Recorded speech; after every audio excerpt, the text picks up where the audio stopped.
I am the founder and host of the Build Your Network podcast. A lot of the people you guys have seen here on stage have been on the show, in addition to Shaq and Rob Deerdeck and a slew of other people. And through that, we ended up starting a software company called Guestio, which is kind of like Cameo, but for booking interviews with high-profile people that you really want to chat with. We just closed $1.5 million seed round for, and that's what we're really focused on building now at the moment.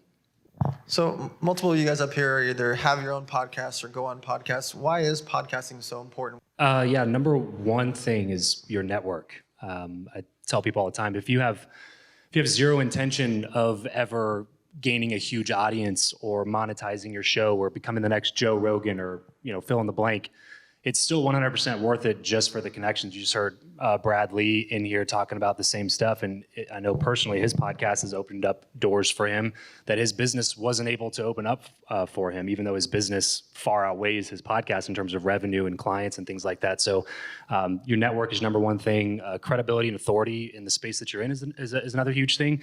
One of the interesting things about podcasting comparatively to a lot of the other social media platforms, including YouTube, is that nobody can see how many people pay attention to the stuff that you're putting out.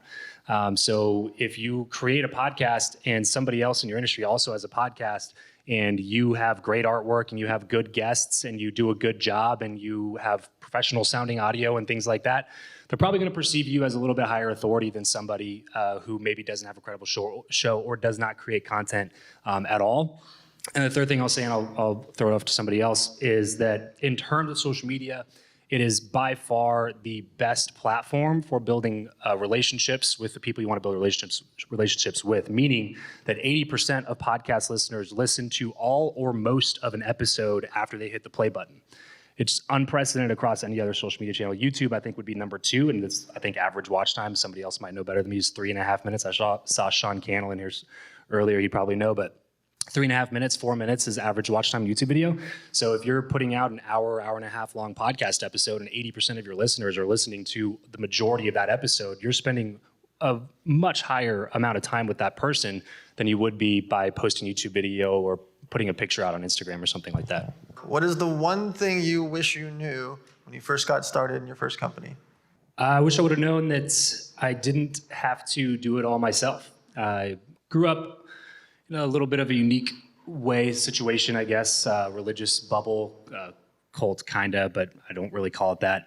And when I came out of that in my early 20s, I was married, I had a useless, unaccredited college degree, and I had no idea what I was gonna be doing with my life. And so I did door-to-door sales, because that seemed a hell of a lot better than trying to sit in a cubicle somewhere and making a third of what I knew I could make on doors in 20 hours a week. And so I just started knocking, and in that game, it's a 100% on you. Everything's on you. Obviously, like there's nobody you can blame for failing at door to door. It's 100% on you.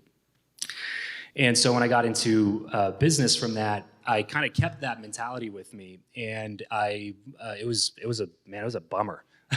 There's not much worse than failing, but failing by yourself is, I feel like, even a little bit worse than that, because there's nobody you can talk to about it. And so once I started really leveraging partnerships, getting around mentors, and then hiring people, my life got so much easier, guys. If you're a solopreneur out there, like, challenge for 2022, hire your first person.